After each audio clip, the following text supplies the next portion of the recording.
Welcome, welcome, welcome. This is our next installment of Black and Proud, our new series here at NPTF. And today we have such a special guest. This is someone whose good side I try to stay on because she works in HR and I like my paychecks, okay? Welcome, Miss Kim Allen. Thank you. Thank you so much for inviting me.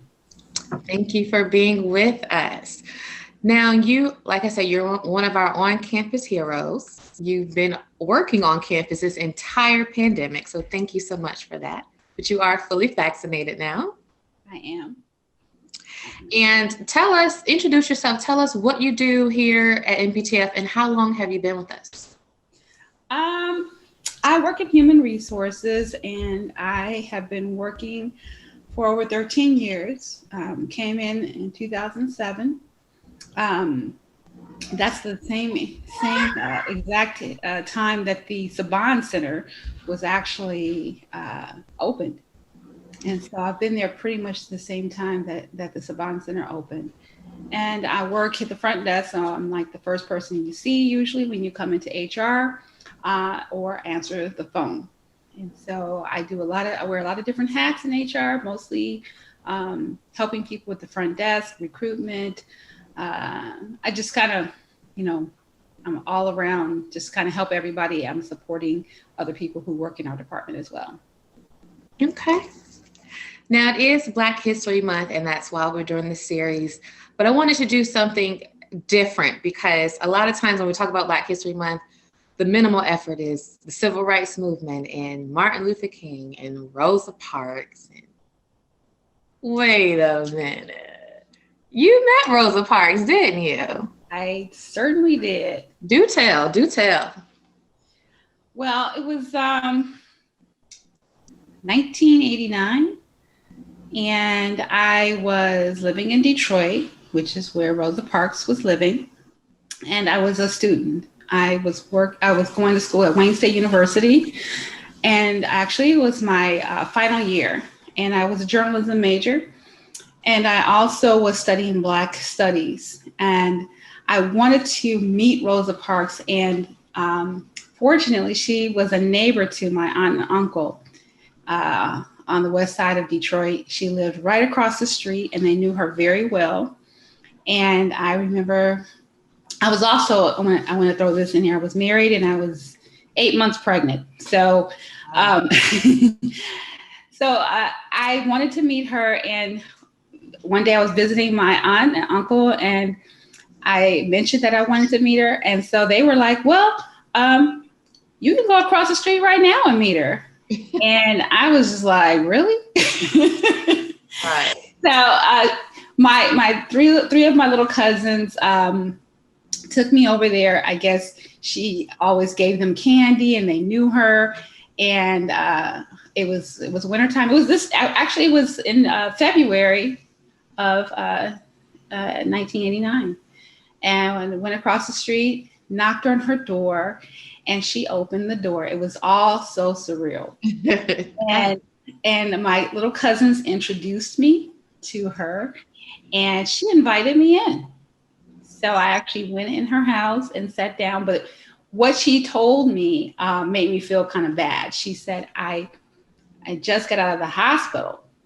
And I'm like, oh my gosh, I'm so intruding on her. It's not my style, but it just felt like, she did make me feel bad. I felt bad on my own, just feeling that, she was very hospitable and very gracious. But I didn't want to wear out my welcome. So I only stayed a few moments, but I just told her what a pleasure it was to meet her. Originally, I wanted to ask her for a later date when I could interview her. Mm-hmm. And it just never happened. Me being 8 months pregnant, I have a child, and it was a wrap. Hey, I'm just so flabbergasted that you even met her. Like, that is just so cool to me. Yeah, she just was so gracious, and we just talked a little bit about her At the time she was very involved in the community and still, holding the torch for civil rights, even though we have moved on from the 60s, but there's still a lot of work to be done. Even today, there's still a lot of work to be done. So it just was really nice to meet her, and I felt very honored. It was just a very special occasion. Absolutely. A time in your personal history that you'll never forget. And speaking of your personal history, when we hit a milestone birthday, some of us like to bungee jump or do a photo shoot, something memorable. Mm-hmm. What did you do for your 50th, Kim? Well, for my 50th birthday, I did stand-up comedy. I've always wanted to try it. I love comedy. I write comedy, but more in the sense of storytelling. But I've never done stand-up, and so I booked some time at Flappers in Burbank, and I did 5 minutes. So you went big because you went straight for Flappers. I went straight to Flappers. I called them. They didn't even audition me. I could have been like a crazy woman.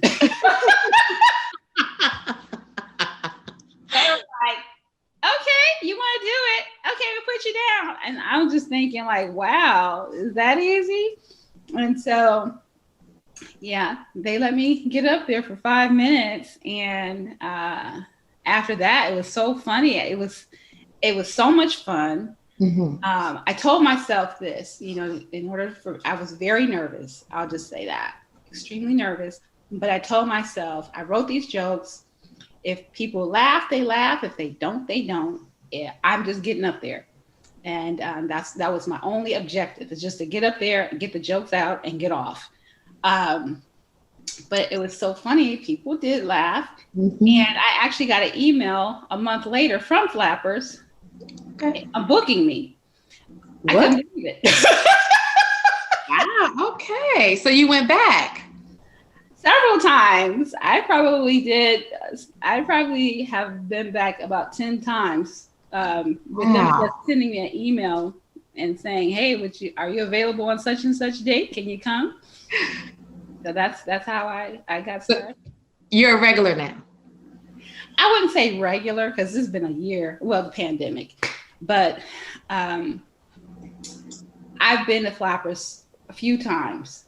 Several times, and a couple of times I did some open mic other places in North Hollywood and nearby. But I've done it my share of times, but I really feel like I'm not as seasoned as I would like to be. I believe people who are serious comedians that put the work in, they sometimes they do several sets, in one day. They'll go from club to club to club. And seeing that I have to get up in the morning and be in human resources, I don't think I can afford to do that. Well, we're not going to talk about your comedy another second. We're going to watch your actual 50th birthday set at Flappers right now. Hello, everybody. Hey. Today's my 50th birthday, and I got my AARP card. I started sending it to me when I was 48. I'm like, hey. So I really wanted to thank everybody who came out to celebrate my 50th birthday with me, and my first time ever being on a stage doing comedy.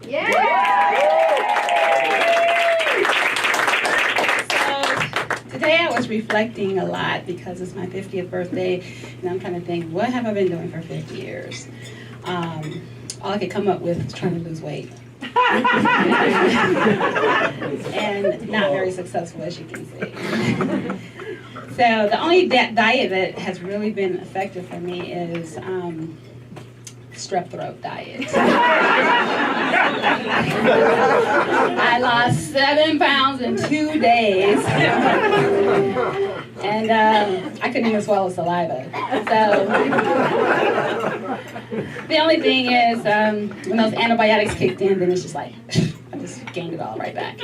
So since my diet plan backfired, I decided to start doing something more physical. So I'm working out more. And there's my Zumba teacher right there. Yeah. Started working out more. So I joined this gym called Krav Maga. Yeah. Wow. Krav Maga martial arts. It's very brutal. It's like joining the military. So when you get in there, they don't care. They're not trying to teach you how to bow or anything like that. They're like, okay, everybody, I want you to give me like 1,000 push-ups. I want you to give me sit-ups. I want you to do mountain climbers and then burpees. And I'm like, do I look like I can do a burpee? So since that didn't work out, I decided to go to running. So has anybody in here ever done like a 5K, 10K, maybe half marathon, anything like that? Okay. So you guys can relate.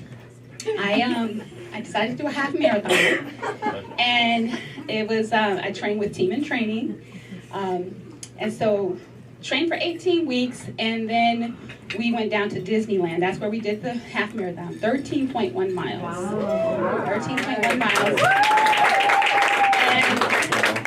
And went down there, and at 4 a.m. we're at race at the start of the line. And there's 15,000 people there, like literally 15,000 people in line at 4 a.m. And so what I have to preface this with is that this is a timed race. Okay, so that means that you have to be off the streets of Anaheim by a certain time, or they're going to sweep you. Now, sweep sounds like a very non-threatening type word, but it's not. It's really quite traumatic. Because when I was at mile 10, I was really tired. My feet were hurting. I couldn't breathe. It was just awful. And I was like literally hobbling like past mile 10. And then all of a sudden I hear somebody call my name. They're like, Kim! And I turned around and it was my coach. And she said, they're going to sweep you. You have to run. And I'm like, sweep me. Okay. And so I'm looking around for people with brooms and dustpans, but it was not that type of a sweep. It was a bus. Behind me was this deranged looking driver, like barreling down, like, you're not going to get your medal. I'm going to pick you up. So I just started running. It's like the fear of God hit me, and I just started running like for my life. And 3 miles went by, and I was like inside the gate of Disneyland. I'm like, nanny, you can't catch me. So all of a sudden, my coach says, they do something really cool for the last person. I'm like, the last person? I got 15,000 people. I'm the last person? I'm like, that really sucks. So I just look ahead and I see Minnie and Mickey and Goofy and all their family and everybody. They're like at the finish line partying, doing a Cabbage Patch, and they're like throwing confetti and they got music and everything. And so I'm like, well, they think it's cool, and it's cool. I'm the last person. So the next day, I'm all happy and proud of myself.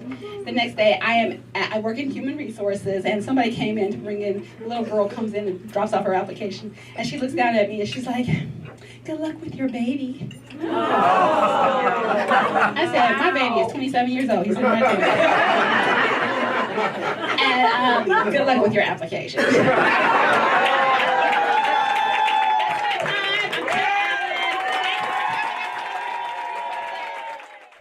Awesome. Thank you. Okay, so we have HR extraordinaire, comedian, and you're also a screenwriter. I am a screenwriter. Mm-hmm. But you've won some awards for your screenwriting already. You won the Fox Diversity Writing Award, ABC Disney Screenwriting Fellowship, Scriptapalooza, and some other stuff. How long have you been screenwriting? Well, okay, so those accolades are a little.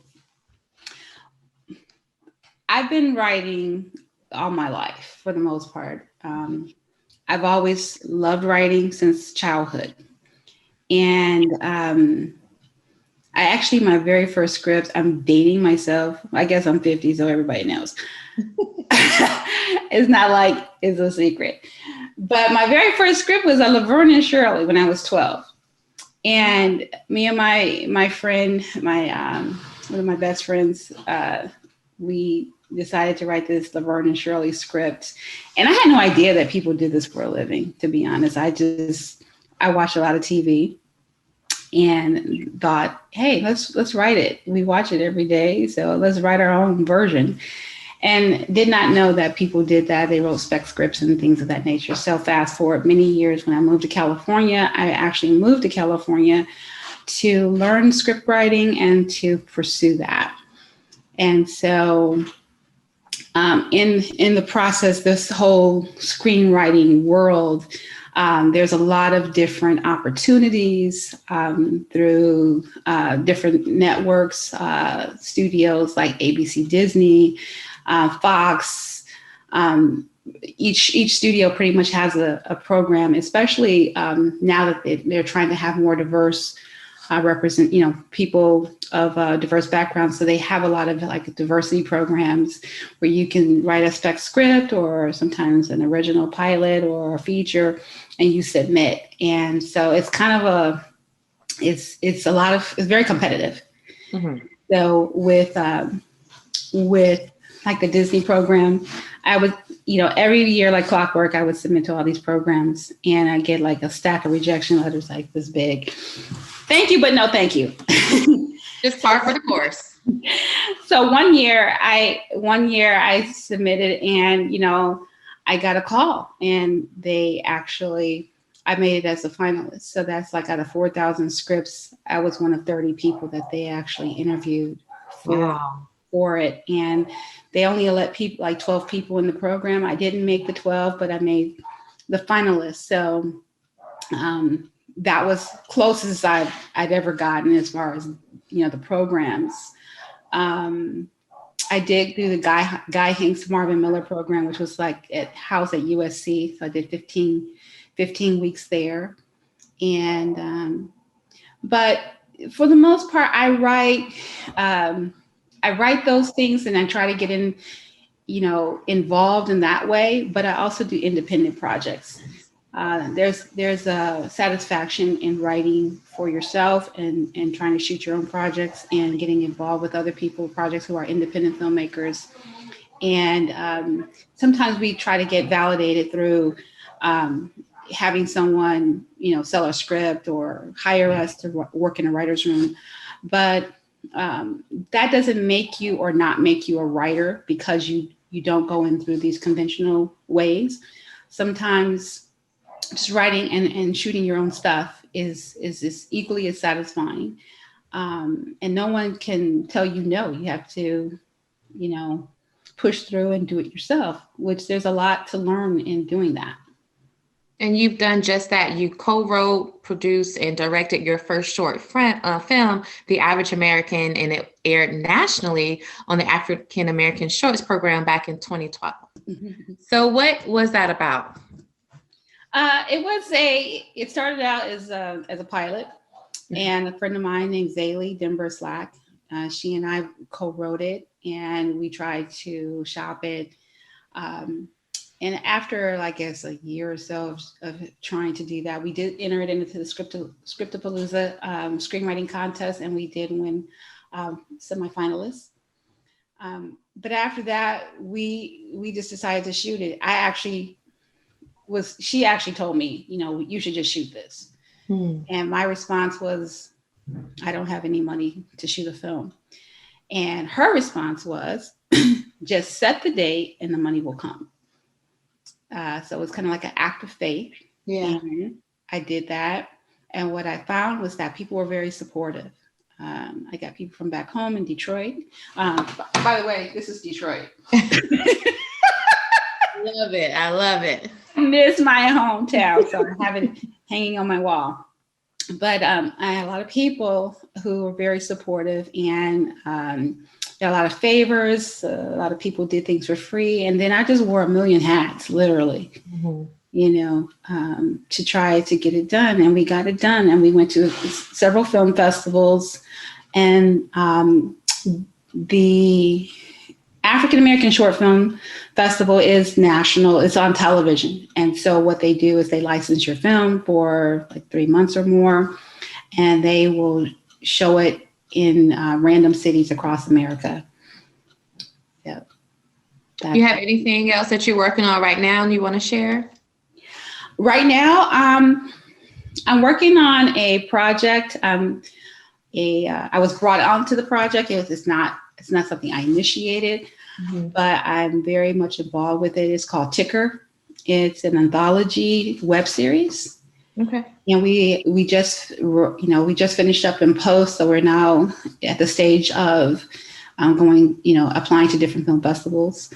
But it's very exciting, and I love working with the people that I'm working with. And over the summer of 2020, we shot 2 episodes, but we wrote as a team 7 more episodes. And so I got the experience of being like in a writer's room, so to speak. It was via Zoom, and but it was like every week we would break story and go back and forth with rewrites and get notes. I learned a lot about myself with getting notes. But it was very, I want to say it still is a very fun process, because we're still very much involved in the completion of it. Absolutely. That is absolutely amazing. We're looking forward to it and all the other stuff you have in the works, because you are, as I said, HR extraordinaire. You are a comedian. You are a writer, a producer, director, but you're also a poet. Like, I'm running out of fingers trying to name all of these hats that you wear, Kim. I do write poetry. I just like writing. I don't care what it is. This is like, it can be a poem, it could be a news story, it could be a script. I just love writing. And you recited some of your poetry as well, which I know this clip that we're going to show is from a few years ago, but it's so powerful, so moving. I think it'll be great to close out on. Do you want to introduce your piece? Yes. It's my GPS poem. And it's just one day I was just thinking about how we all rely on our GPS. And I don't think there's a person alive that probably has not followed the GPS. I guess if you don't drive, maybe you don't listen to your GPS, but most people need it to get from point A to point B. And it's so, a clutch for so many of us. Yeah. So I just wrote what came to mind when I thought about it. Well, I think you guys will love it. It's a wonderful take on a GPS, what it is not. Ladies and gentlemen, thank you again, Miss Kim Allen. Thank you. We always start the show off with the spotlight. I got a special guest after the spotlight as well. But we always start the show with the spotlight, and we have a very special spotlight tonight. She's a Team Funk member. Been smoking funk since the beginning. Maybe not since the beginning, but she's been smoking funk for a long time, since we've been here, definitely. Please, big Willie Mammoth, Roscoe's Chicken and Waffles, number 13. For Kim Allen, ladies and gentlemen.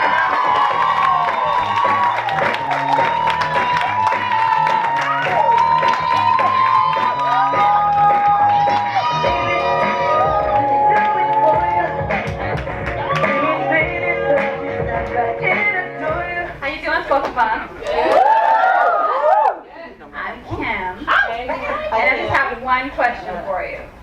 No. Who's that? How many people have a GPS?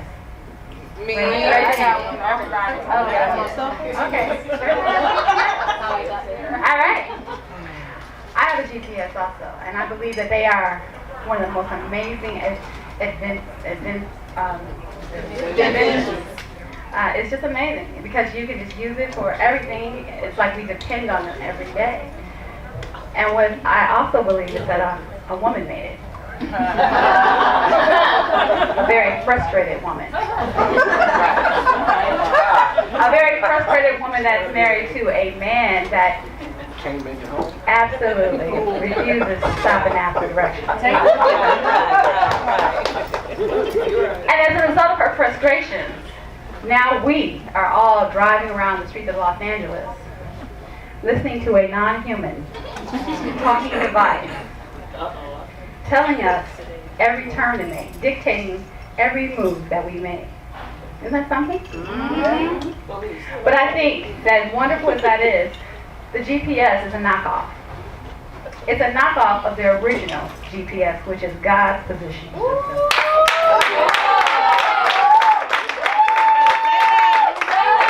God's positioning system doesn't need a cord or a battery. It doesn't need to charge it up. It doesn't need a phone app. It just downloads straight from heaven into our spirit. And it takes our hearts to navigate. It navigates us around all of life's challenges and questions. It guides us. It tells us to turn left or turn right, go straight ahead. It guides us in our relationships. It guides us in the decisions that we make about our job, our marriage, family, children. But what happens is, like our regular GPS, sometimes we don't listen to it. Have you ever heard that word, recalculating? Well, every time you go in a different direction than what the GPS says, and the GPS knows it, and it says recalculating. And why does it do that? Because a lot of times when we have our GPS, we say, I know this, I got this. I live in this neighborhood. I grew up over here. I don't have to listen. I don't have to go down the street. I know a better way than the GPS. Right? Right. Well, we do that with the GPS inside also. Sometimes we say, oh, I know what I'm doing. I can make this decision. I can do this, I can do that. But if we don't listen to the GPS inside of us, we can turn down the wrong path in life. We can go in the wrong direction. And we can wind up in places that we never intended to. See, what we don't realize is that the programmer of the GPS that's in our hearts, he has a bird's eye view from heaven. And he can see all the streets at one time. And he can see the past, present, and future. See, the GPS that we have in our purse or in our car is limited. It can only show you what's there, right there. But the programmer upstairs, he sees it all. All right. So, I'm convinced that if we were to listen to the heart inside, the GPS inside of us, that we would always be in His perfect will at all times. But if you have gone off the path, don't worry, there's a warranty that comes with that GPS. And that warranty is called grace.